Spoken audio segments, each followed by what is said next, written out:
Hello bachcho, let's see this question. This question says, what is the MN blood system? What is the pattern of inheritance, genetic inheritance of the MN blood system? तो हमें बताना है कि MN blood system क्या होता है और उसका pattern क्या होता है genetic inheritance का MN blood system में. So let's see the key concept involved here. Our key concept involved here is codominance. Codominance क्यों है? बिकॉज जो एमएन ब्लड ग्रुप सिस्टम है is express codominantly in humans. So what is this codominance? Codominance is inheritance in which ऐसा inheritance in which both the alleles express simultaneously. मतलब ऐसा inheritance जिसमें जो दोनों एलील्स हैं वो एक साथ एक्सप्रेस कर रहे हैं और कोई भी एक दूसरे को रिप्रेस नहीं कर रहा है. सो कोडोमिनेंस इज बिकॉज जो एमएन ब्लड ग्रुप सिस्टम है and MN blood grouping system in humans वो कोडोमिनेंस पे बेस्ड है, कोडोमिनेंस इनहेरिटेंस पे बेस्ड है. सो व्हाट्स इज दिस और इसका पैटर्न कैसा है इनहेरिटेंस का? इसमें क्या एमएन ब्लड ग्रुपिंग सिस्टम में क्या है कि this is on the autosomal location. This is under the control of an autosomal locus and autosomal locus on chromosome 4.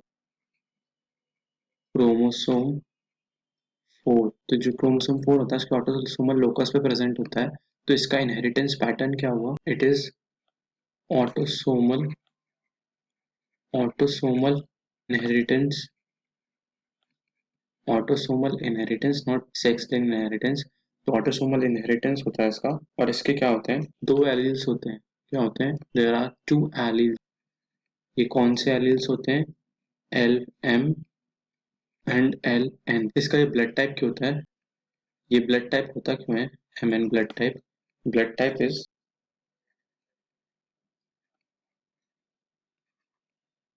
Due to a particular glycoprotein.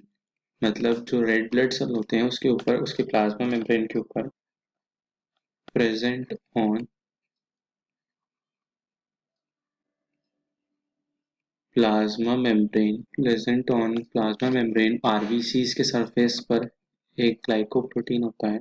उसकी वजह से एमएन ब्लड टाइप आता है. And as I said कि वो उसका inheritance कैसा होता है? ऑटोसोमल इनहेरिटेंस होता है बट कोडोमिनेंटली एक्सप्रेस करता है. कैसे कोडोमिनेंटली एक्सप्रेस करता है? देयर इज अ जीनोटाइप और देयर इज अ फिनोटाइप. उसमें कौन सा ब्लड ग्रुप एक्सप्रेस हो रहा है एंड देन एंटीजन